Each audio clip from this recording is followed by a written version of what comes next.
আজকে মাদ্রাসার মধ্যে তারা খোঁজ খবর নেয়, কই মাদ্রাসায় কি হয়। আরে মিয়া, মাদ্রাসায় কি হয় একবার তুমি ফজরের সময় যাও, ফজরের সময় যাইয়া তুমি দেখো মাদ্রাসার মধ্যে কি হয়। এই মাদ্রাসার ছাত্র ভাইয়েরা দেখবেন রাত্রের ৩টার সময় উঠে তারা আল্লাহ তাআলা রব্বুল আলামিনকে ডাকে আর সেজদায় পড়ে তারা কান্নাকাটি করে। যদি আপনি ফজরের সময় একদিন মাদ্রাসার বারিন্দা দিয়ে তাকান, দেখতে পারবেন ছাত্ররা ওযু করে সুন্দর করে তেলাওয়াত করতেছে, না হয় তাহাজ্জুদের নামাজ পড়তেছে। এক কানের মধ্যে দেখবেন আল্লাহ আল্লাহ জিকির করতেছে, আরেক কানের মধ্যে দেখবেন আল্লাহ আল্লাহ বলে ডাকতেছে, আরেক কানের মধ্যে দেখবেন আল্লাহ আল্লাহ কত গুনাহ করছি গো মাওলা, দয়া করিয়া মায়া করিয়া তুমি আমাদের জীবনের গুনাহ খাতাগুলা মাফ করে দাও। ইয়া আল্লাহ, অনেক গুনাহ করছি গো মাওলা, আর জীবনে কোনো গুনাহ করব না গো মাওলা, তওবা করতেছি গো মাওলা।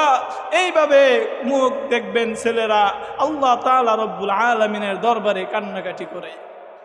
এই সমস্ত ছেলেরাই, এই সমস্ত যুবকরাই তখন আল্লাহ তাআলা রব্বুল আলামিনের কাছে বলতে পারবে, আল্লাহ আমি আমার যৌবনকালটাকে আমি তোমার ইবাদতের মধ্যে আমি কাটিয়েছি, আমি আমার যৌবনকালটাকে আল্লাহ আমি জিকিরে কাটিয়েছি, আমি আমার যৌবনকালটাকে আমি গান বাজনার মধ্যে না গিয়ে আমি সব সময় মসজিদের মধ্যে থেকেছি।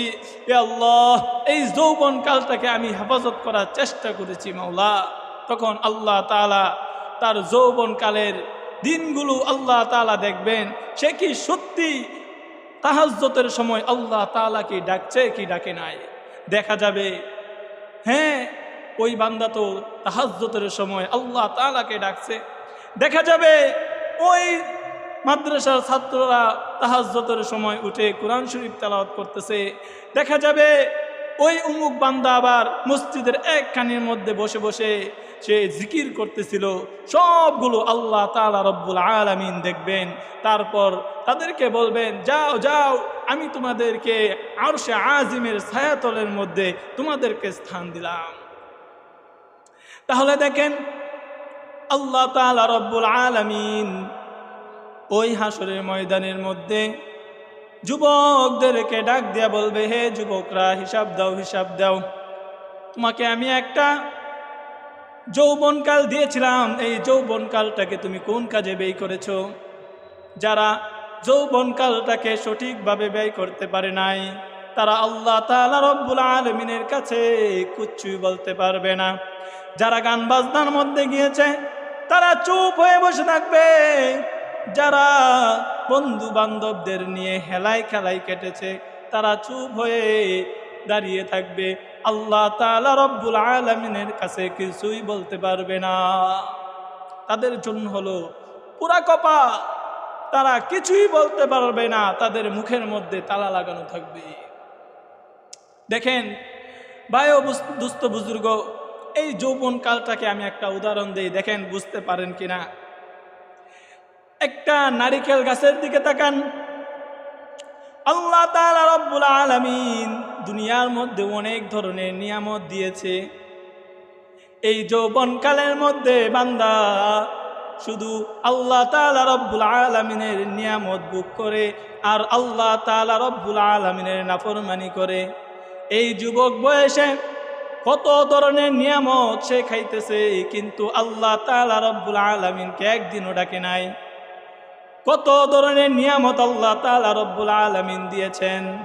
ওই নারকেল গাছের দিকে তাকিয়ে দেখ, নারকেল গাছের মধ্যে কত সুন্দর ডাব হয়। দেখেন ভাই, এই নারকেল গাছের মধ্যে কত সুন্দর ডাব। এই ডাবটা যদি আপনি ওই ঢাকা হাসপাতালের মধ্যে, সরকারি হাসপাতালের পাশে দেখবেন অনেক মুরব্বী ডাব নিয়ে বসে থাকে। এই ডাবগুলো আপনি কিনতে যাবেন, আপনার কাছ থেকে চাইবে 200 থেকে 300 টাকা বা 150 টাকার মতো চাইবে।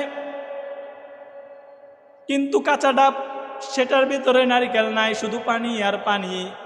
এই ডাবটার মূল্য যদি 100 থেকে 150 টাকা হয়, তাহলে এই ডাবটাকে আপনি খান 150 টাকায় দিয়ে খান। কেন খান?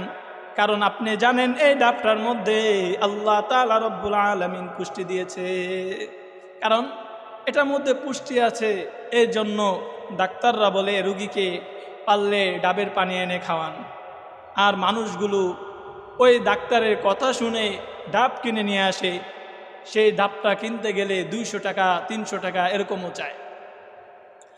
কিন্তু ঈদের দিন দেখবেন মানুষে ডাব কেনার জন্য যখন বাজারের মধ্যে যায়, ওই শুকনা শুকনা নারকেলগুলো কিনে আনতে যায়। দোকানদারকে যদি বলে, হে দোকানদার এই ডাবটার দাম কত, তখন দোকানদার বলবে 200 টাকা জোড়া। দেখেন একটু লক্ষ্য করে, একটা কাঁচা ডাব কিনতে গিয়েছিল, কাঁচা ডাব, সেই ডাবটা একটা ডাবের দামই যদি 200 টাকা হয়, আর শুকনা ডাব সেটা তো বৃত্ত, সেটার দাম হওয়ার কথা ছিল 400 টাকা, যেহেতু দুইটা, বা 500 টাকা। কিন্তু দোকানদার ওই ব্যক্তিটাকে 200 নয় 300 নয়, দোকানদার ওই ব্যক্তি থেকে মাত্র বলে দেন 150 টাকা দাও, 2টা ডাব নারিকেল, 2টা নারিকেল। কেন? সেটা তো বুড়ো হয়ে গেছে, তার তো বয়স বেশি, তার দাম হওয়ার কথা ছিল বেশি, কিন্তু বুড়ো নারিকেলের এত দাম কম কেন, আর নারিকেলের ডাবের দাম এত বেশি কেন? তাহলে দেখেন আল্লাহ তাআলা রব্বুল আলামিন ওই একটা ডাবের দাম বানাইছে 300 টাকা, আবার একটা ডাবের দাম বানাইছে 100 টাকা, কিন্তু জিনিস হলো একটাই। এখান থেকে শিক্ষা নেওয়া যায় যে আল্লাহ তাআলা রব্বুল আলামিন যেইভাবে একটা ডাবকে, যৌবনকালের ডাবটাকে 300 টাকায় বিক্রি হয়, আর বুড়ো বয়সে নারিকেলটাকে 100 টাকায় জোড়ায় বিক্রি হয়, তাহলে বোঝা যায় আমাদের যৌবনকালটা হলো এই ডাবের মতো, যেই যৌবনকালের মধ্যে যে বান্দা নেক আমল করবে আল্লাহ তাআলা রব্বুল আলামিন তার সবগুলোকে দ্বিগুণ করে দিবেন। আর বুড়ো বয়সে আমরা মসজিদের মধ্যে এসে পড়ে থাকি, সেটা আমরা বাধ্য হয়ে গেছি এর জন্য। কেন? আমাদের কোনো কাজ নাই, আমাদের কোনো এদিক সেদিক ঘোরাফেরার কোনো জায়গাও নাই, কি করবো আর, বুড়ো বয়স হয়ে গেছে, এর জন্য আমরা মসজিদের মধ্যে এসে এসে আগে আগে বসে মসজিদের সামনের কাতারের মধ্যে এসে বসে থাকি। কেন? এই যে আমাদের কোনো কাজ নাই। কিন্তু যুবক, এই যুবক বয়সে তুমি এত কাজ কর্ম থেকে ফারেক হয়ে তুমি আল্লাহর জন্য তুমি একটু সময় দিচ্ছ, তুমি কি একটু ভাবছো না যে আমি এই সময় দিয়েছি, এই কাজ থেকে ফারেক হয়ে, বিভিন্ন কাজকর্ম থেকে ফারেক হয়ে আমি আল্লাহর জন্য একটু সুযোগ দিচ্ছি, অবশ্যই আল্লাহ তাআলা রব্বুল আলামিন আমার এই ইবাদতটাকে অধিকভাবে নেক আমল বাড়িয়ে দিবেন, অবশ্যই আল্লাহ তাআলা দিবেন। আল্লাহ তাআলা রব্বুল আলামিন বলেন, ওয়ালা তাকরাবুজ জিনা, হে যুবকরা তোমরা ব্যভিচারের নিকটে যেও না।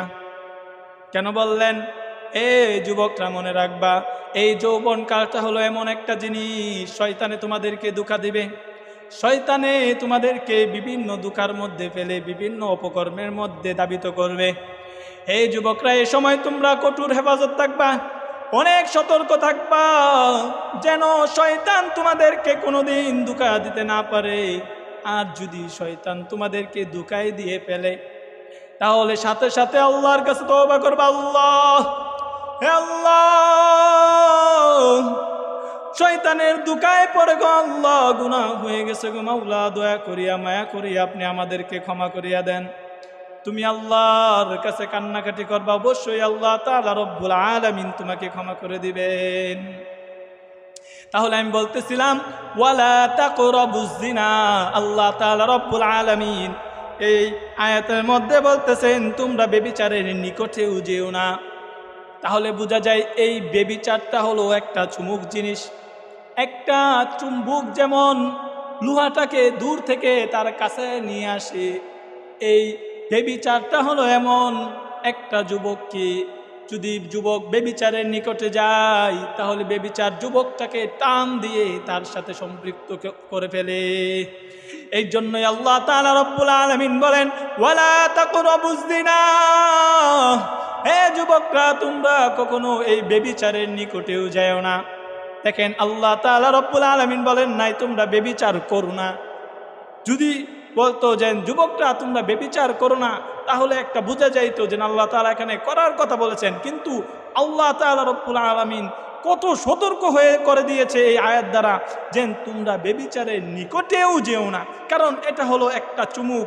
তুমি যদি এটার নিকটে যাও তোমাকে এই বেবিচার টান দিয়ে তার সাথে সম্পৃক্ত করে ফেলার সম্ভাবনা আছে। এই জন্যই আল্লাহ তাআলা রব্বুল আলামিন যুবকদেরকে ডাক দিয়া কয়, হে যুবকরা তোমরা বেবিচারের নিকটেও যেও না। কেননা এই যৌবনকালটা হলো এমন একটা জিনিস, যেই ব্যক্তি এই যৌবনকালটাকে পবিত্র রাখতে পারবে, আল্লাহ তাআলা রব্বুল আলামিন ওই আরশে আজিমের মধ্যে একটা ছায়া আছে যেটার মধ্যে ব্রেন্টের লোকগুলো থাকবে।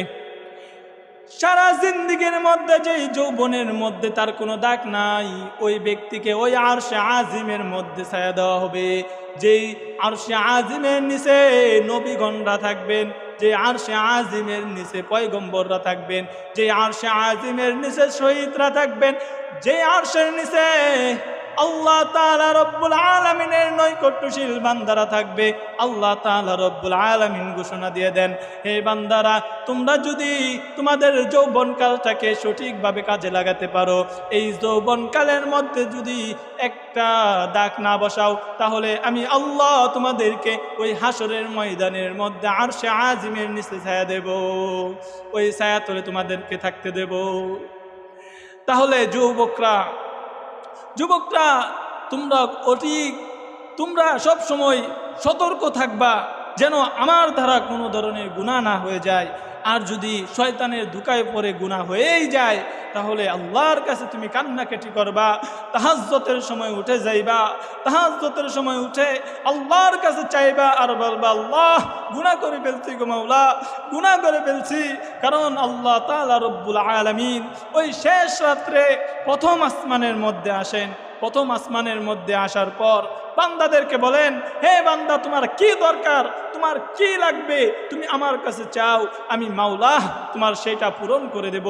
তাহলে যুবকরা এই শেষ রাত্রে যদি তোমরা উঠে আল্লাহর কাছে যদি তোমার গুনাহের কথাগুলো বলতে পারো, আল্লাহর কাছে তুমি যদি তওবা করে চাইতে পারো, অবশ্যই আল্লাহ তাআলা রব্বুল আলামিন তোমার গুনাহটাকে ক্ষমা করে দিয়া তোমাকে পবিত্র করে দিবেন।